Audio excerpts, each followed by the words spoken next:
बिस्मिल्लाहिर्रहमानिर्रहीम। अस्सलामु अलैकुम स्टूडेंट, आज हम बात करेंगे रेस्पायरेशन इन बैक्टीरिया के बारे में। रेस्पायरेशन का आपको पता है कि बेसिकली हम रेस्पायरेशन को दो इस्तिलाह के अंदर वर्ड यूज़ करते हैं।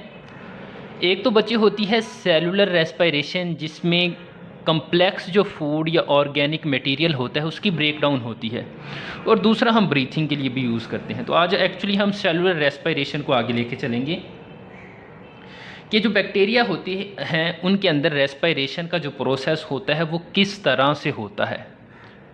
तो बच्चे मेनली बैक्टीरिया के अंदर बोथ इन प्रेजेंस और एब्सेंस दोनों में रेस्पायरेशन होती है। तो उसी को हम क्लासिफाई करते हैं या स्पेसिफिक नेम दे देते हैं कि एरोबिक बैक्टीरिया। यहाँ हम वर्ड एरोबिक रेस्पायरेशन भी लिख सकते थे कि ऐसी रेस्पायरेशन जो इन प्रेजेंस ऑफ ऑक्सीजन हो, इन प्रेजेंस ऑफ ऑक्सीजन, कि ऐसी रेस्पायरेशन जो ऑक्सीजन की मौजूदगी में होगी उसे हम नाम देते हैं एरोबिक रेस्पायरेशन। क्योंकि बैक्टीरिया के अंदर पढ़े तो इसलिए हम एरोबिक बैक्टीरिया, या आप ये भी कह सकते थे ऐसे बैक्टीरिया जो in presence of oxygen respiration कहते हैं, ऐसे बैक्टीरिया को हम एरोबिक बैक्टीरिया कहते हैं। बच्चे सेकंड हम बात करेंगे एनएरोबिक बैक्टीरिया। ऐसे बैक्टीरिया जो इन एब्सेंस ऑफ ऑक्सीजन, जो ऑक्सीजन की गैर मौजूदगी में रेस्पायरेशन करते हैं, ऐसे बैक्टीरिया को हम एनएरोबिक बैक्टीरिया कहते हैं। थर्ड हम बात करेंगे फैकुलेटिव बैक्टीरिया। ये बच्चे वो बैक्टीरिया होते हैं जिनके लिए मैटर नहीं करता आया ऑक्सीजन है या नहीं है। अगर है तो भी ये रेस्पायरेशन कर लेंगे, अगर नहीं है तो भी ये क्या कर लेते हैं, रेस्पायरेशन कर लेते हैं। तो हम कहते हैं कि ये रेस्पायरेशन करते हैं बोथ कंडीशन के अंदर। और बोथ कंडीशन में हमने क्या कहा कि प्रेजेंस के अंदर भी कर सकते हैं और एब्सेंस के अंदर भी ये रेस्पायरेशन है वो कर सकते हैं। तो बच्चे ये आपने बोथ कंडीशन में याद रखना है कि प्रेजेंस के अंदर भी कर सकते हैं और एब्सेंस के अंदर भी कर सकते हैं। बच्चे लास्ट एंड फोर्थ पॉइंट है हमारे पास, वो है माइक्रो इरोफिलिक बैक्टीरिया। बच्चे ये माइक्रो का जो वर्ड है वो हम बड़े स्मॉल या छोटे के लिए वर्ड यूज़ करते हैं। तो ऐसे बैक्टीरिया जिनको बहुत लो क्वांटिटी के अंदर या लोअर कंसंट्रेशन ऑफ ऑक्सीजन चाहिए, किसके लिए, ग्रोथ के लिए, ठीक है, या अपनी एक्टिविटी को परफॉर्म करने के लिए, रेस्पायरेशन के लिए। तो बच्चे ऐसे बैक्टीरिया को हम नाम देते हैं माइक्रो एरोफिलिक बैक्टीरिया। तो आपने यहाँ लिखना है कि लो कंसंट्रेशन, बहुत माइनर सी क्वांटिटी चाहिए। और बच्चे इस रेस्पायरेशन का बैक्टीरिया को फ़ायदा क्या है? अब जाहिर सी बात है सेलुलर रेस्पायरेशन होती है, उसमें ग्लूकोज या हम कह लें कि जो ऑर्गेनिक मटेरियल होता है उसकी ब्रेक डाउन होती है। तो बच्चे जब भी कोई कम्प्लेक्स चीज़ टूटेगी उसके नतीजे में एनर्जी रिलीज़ होगी। अब बैक्टीरिया इस एनर्जी को यूज़ करता है अपनी एक्टिविटी को परफॉर्म करने के लिए, अपनी ग्रोथ के लिए, अपनी रिप्रोडक्शन के लिए। तो ग्रोथ और रिप्रोडक्शन की हम बात कर रहे हैं तो इसी को हम आगे लेके चलेंगे। और अगला जो टॉपिक है वो है ग्रोथ एंड रिप्रोडक्शन। बच्चे ग्रोथ एंड रिप्रोडक्शन की बात करेंगे। सबसे पहले आपने ये समझना है कि ग्रोथ एंड रिप्रोडक्शन में डिफरेंस क्या है। बच्चे जहाँ वर्ड आ जाए ग्रोथ तो आपने फ़ौरन से समझ जाना है कि इंक्रीज़ इन साइज़, कि हम साइज़ में इंक्रीज़ की बात कर रहे हैं। और जाहिर सी बात है किसी चीज़ का साइज़ उसी वक्त इंक्रीज़ करेगा जब वो चीज़ होगी। तो वो चीज़ बनती किसके नतीजे में है, वो रिप्रोडक्शन के नतीजे में बनती है। समझ आ गई इस चीज़ की। तो हमने कहा कि ग्रोथ क्या होता है, इंक्रीज इन साइज़, के साइज़ में इंक्रीज़ करना। तो किसी चीज़ का साइज़ उसी वक्त इंक्रीज़ करता है जब वो चीज़ होती है, और वो चीज़ बनती है रिप्रोडक्शन के मरहले में या उस प्रोसेस के अंदर।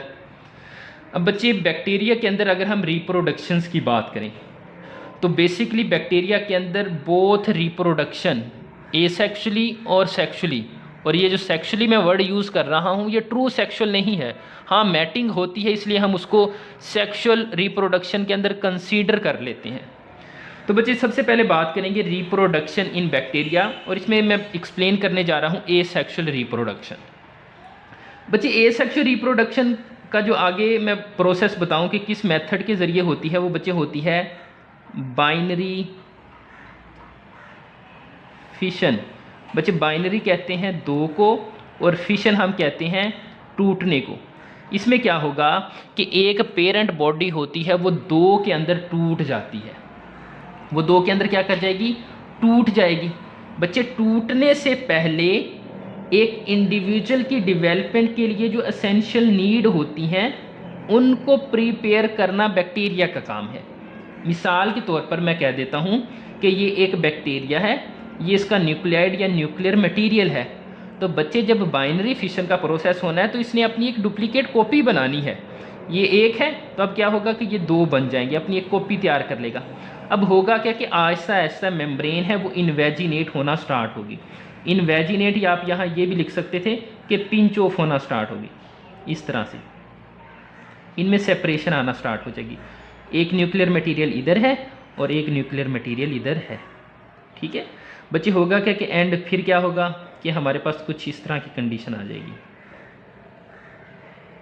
इस तरह की। ठीक है, अब एक था, एक से कितने बन गए, दो बन गए। तो इसको बच्चे हम नाम देते हैं बाइनरी फिशन का। अब होगा क्या कि जब ये दो डॉटर सेल या दो बैक्टीरिया बन जाएंगे, ये बच्चे अपनी एक्टिविटी को परफॉर्म करेंगे, अपनी मेटाबॉलिक एक्टिविटी को चलाएंगे, अपनी ग्रोथ करवाएंगे, और फिर क्या है कि जब ये मैच्योर हो जाएंगे तो फिर क्या है कि ये रेडी हो जाएंगे नेक्स्ट रेप्लिकेशन के लिए। तो ऐसा मरहला जिसमें बैक्टीरिया की डिवीज़न होती है, बैक्टीरिया अपने आप को ग्रो करता है और अपने आप को अगली डिवीजन्स के अंदर या अपने आप को अगली रिप्रोडक्शन के अंदर तक तैयार नहीं कर लेता। इस तमाम प्रोसेस को हम नाम देते हैं जनरेशन टाइम का। तो बैक्टीरिया के अंदर जब रिप्रोडक्शंस की हम बात कर रहे हैं तो दूसरी रिप्रोडक्शन के बारे में मैंने कहा था कॉन्जुगेशन होती है। ठीक है बच्चे, मैं यहाँ एक्सप्लेन करूँगा कॉन्जुगेशन। बच्चे कॉन्जुगेशन का वर्ड है ना, ये फ्यूजन के लिए हम यूज़ करते हैं या मिलने के लिए यूज़ करते हैं। अगर आपको बैक्टीरिया सेल स्ट्रक्चर याद हो तो वहाँ मैंने आपको एक चीज़ बताई थी पिलाई की, सेक्स पिलाई। बच्चे उसका फंक्शन क्या था, उसका फंक्शन ये था कि ये मैटिंग करवाती है, और मैटिंग हम कहते हैं कॉन्जुगेशन को। बच्चे एग्जाम्पल के तौर पर ये इधर एक बना हुआ है बैक्टीरिया, ठीक है, तो इसके साथ मैं एक और बैक्टीरिया बना देता हूँ इस तरह से। ठीक है बच्चे, तो इनके दरमियान एक इस तरह से ट्यूब बनती है, इस तरह से क्या बनती है, ट्यूब बनती है, और यही इसको हम मैटिंग ट्यूब भी कहते हैं, इसको कॉन्जुगेशन ट्यूब भी कहते हैं। और ये किससे बनती है, पिलाई से बनती है। तो बच्चे ये देखो मैटिंग यानी कि दो इंडिविजुअल आपस में मिले हैं, इस वजह से इसको सेक्सुअल रिप्रोडक्शन या इम्परफेक्ट सेक्सुअल रिप्रोडक्शंस कहते हैं। तो ये आपने याद रखना है कि कॉन्जुगेशन एक्चुअली सेक्सुअल रिप्रोडक्शन नहीं है, क्योंकि मैटिंग होती है, दो बैक्टीरिया आपस में मिलते हैं, इसलिए हम इसको सेक्सुअल रिप्रोडक्शंस के अंदर कंसीडर करते हैं। तो ये चीज़ का आपने ख्याल रखना है। ये बच्चे हमने बात कर ली रिप्रोडक्शंस की। बच्चे जब एक इंडिविजुअल के अंदर रिप्रोडक्शंस का प्रोसेस हो रहा होता है तो उसमें डिफरेंट स्टेजेस आती हैं कि बैक्टीरिया किस तरह अपने नंबर को इंक्रीज़ करते हैं, या बैक्टीरिया की जो हम ग्रोथ फेज़ की बात करें तो बैक्टीरिया के अंदर ग्रोथ का एक अगर हम ग्राफ बना लें, मिसाल के तौर पर ये इस तरह मैं एक ग्राफ बना लेता हूँ। ठीक है, तो एक स्टेज आएगी कि बैक्टीरिया का जो ग्राफ है वो पीक लेवल पे है, और फिर आहिस्ता आहिस्ता यानी कि नीचे मैं कह देता हूँ कि यह हमारे पास रेस्टिंग कंडीशन है। फिर क्या है कि वैल्यू इसकी इंक्रीज़ करती जाएगी, और फिर क्या है कि आहिस्ता आहिस्ता डिक्रीज़ करती जा रही है। तो इसी को आपने माइंड में रखना है। बैक्टीरिया की ग्रोथ को हमने 4 फेजेस के अंदर डिवाइड किया, और ये आपकी बुक के अंदर मेंशन है, आप इसको रीड कीजिएगा। बच्चे पहला फेज़ है लैग फेज़। लैग फेज़ है क्या, लैग फेज़ ऐसे फेज़ को कहते हैं जिसके अंदर कोई ग्रोथ नहीं होती, तो हम कहते हैं नो ग्रोथ। जब ग्रोथ नहीं होती तो ये कौन सा फेज़ है फिर। बच्चे ये ग्रोथ तो नहीं होती, लेकिन बैक्टीरिया अपने आप को तैयार करता है किसके लिए, डिवीज़न के लिए, तकसीम के लिए। डिवीज़न का मतलब क्या होता है, तकसीम होता है कि एक है, 1 से 2 बनते हैं, 2 से 4, 4 से फिर 8 बनेंगे। तो बच्चे इसमें एक्चुअली ग्रोथ तो नहीं होती, लेकिन प्रिपरेशन या तैयार करता है बैक्टीरिया अपने आप को किसके लिए, डिवीज़न के लिए या ग्रोथ के लिए। सेकंड में बच्चे बात करूँगा लॉग फेज़ की। तो ये बच्चे ऐसा फेज़ है जिसके अंदर रैपिड ग्रोथ होती है। क्या होती है? रैपिड ग्रोथ होती है। मैं एक एग्जांपल देता हूँ बच्चे, मिसाल के तौर पर आपका कोई एग्ज़ाम हो, आपका क्या है, एक एग्ज़ाम है, आप उसकी तैयारी करते हो, ठीक है, आप टेस्ट देते हो, आप याद करते हो, तो मतलब आप लैग फेज़ की कंडीशन में हो। अब लोग फेज़ वाला मरहला क्या है, आपके सामने पेपर आता है, तो ज़ाहिर सी बात है पेपर में से आपको मोस्टली क्वेश्चन आते होते हैं, कुछ ऐसे भी होते हैं जो आपको नहीं आ रहे होते। तो बच्चे जब पेपर आपके सामने आता है, आप फ़ौरन से स्पीड लगाते हो और क्वेश्चन को सॉल्व करने की कोशिश करते हो, तो उस वक्त क्या है कि आपकी स्पीड बड़ी हाई होती है जैसे ही आपको यानी कि मौका मिला, ठीक है, तो रैपिड ग्रोथ होगी। नेक्स्ट बच्चे मैं बात करूँगा स्टेशनरी फेज़ की।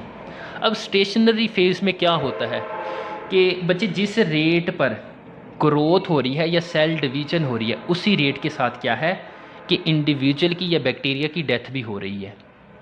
मिसाल के तौर पर मैं कह देता हूँ किसी चीज़ के अंदर, या हम एक गोदाम की बात कर लेते हैं, उसमें मौजूद किसी चीज़ की कंसंट्रेशन की बात करें कि गोदाम में एक कंटेनर आता है और उसी गोदाम से एक कंटेनर आगे हम मार्केट के अंदर पास कर देंगे। तो बच्चे जिस रेट के साथ कंटेनर आ रहा है उसी रेट के साथ क्या है कि बाहर भी जा रहा है, कि एक आया और एक को हमने बाहर भी निकाला है। तो जो गोदाम है उसके अंदर उस चीज़ की जो कंसंट्रेशन है या क्वांटिटी है वो क्या है बच्चे, एक इक्विलिब्रियम में एक जैसी रहती है कि जिस रेट से आ रहा है उसी रेट से क्या है आगे जा भी रहा है। ठीक इसी तरह जब हम बैक्टीरिया की सेल डिवीजन्स की बात करेंगे तो इसमें बच्चे मिसाल के तौर पर मैं कह देता हूँ कि 2 सेल बन रहे हैं तो 2 की डेथ भी हो रही है, 2 की डेथ भी हो रही है, और बैक्टीरिया एक कंटिन्यूसली एक ही ग्राफ की कंडीशन पे है। तो इसको मैं कह देता हूँ कि ये स्टेशनरी फेज़ है। लास्ट में बच्चे मैं बात करूँगा डेथ या डिक्लाइन फेज़ की। अभी मैंने एग्जांपल दी गोदाम की कि कंटेनर आता है। अब बच्चे इसमें होगा कि कंटेनर आ नहीं रहा लेकिन गोदाम से जा रहा है, तो इससे क्या होगा कि गोदाम के अंदर आहिस्ता आहिस्ता नंबर है वो क्या होते जाएंगे, कम होते जाएंगे। ठीक इसी तरह जब हम बैक्टीरियल ग्रोथ की बात करते हैं तो उसमें बच्चे होता क्या है कि बैक्टीरिया नए नहीं बन रहे बल्कि उसका जो डेथ रेट है वो क्या हो रहा है, इंक्रीज़ हो रहा है। तो आहिस्ता आहिस्ता bacteria start dying, here the death rate is more than reproduction rate, और उसका जो डेथ रेट होता है वो ज़्यादा होता है किसकी निस्बत, रिप्रोडक्शन रेट की निस्बत। तो बच्चे उम्मीद है आपको समझ आ गई होगी। पहले हमने बात की है रेस्पिरेशन इन बैक्टीरिया की और उसके बाद हमने ग्रोथ एंड रिप्रोडक्शंस की बात की। दोनों में फ़र्क आपने याद रखना है कि ग्रोथ हम कहते हैं साइज़ में इंक्रीज़ करने को, और बच्चे किसी चीज़ का साइज़ है वो उसी वक्त इंक्रीज़ होता है जब वो चीज़ मौजूद हो, और मौजूद किसकी वजह से होगी, रिप्रोडक्शन की वजह से होगी। और जो ग्रोथ होती है ये इरिवर्सिबल प्रोसेस होता है कि जब एक दफ़ा एक इंडिविजुअल के अंदर ग्रोथ होना स्टार्ट हो जाएगी तो वो फिर पीछे की जानिब नहीं आएगी। कोई भी प्लांट की एग्जांपल ले लें, एनिमल की एग्जांपल ले लें, ह्यूमन बीइंग की एग्जांपल ले लें, तो जब एक इंसान है वो बड़ा होना स्टार्ट होता है तो यानी कि बचपन से बुढ़ापे की तरफ जाता है, ठीक है, बुढ़ापे से बचपन की तरफ कभी भी नहीं आता। तो ये एक रिवर्सिबल प्रोसेस है। इन चीज़ों को आपने अच्छे से याद करना है। अगर किसी पॉइंट की नहीं समझ आई तो आप मुझसे पूछ सकते हैं। नेक्स्ट लेक्चर तक अल्लाह हाफिज़।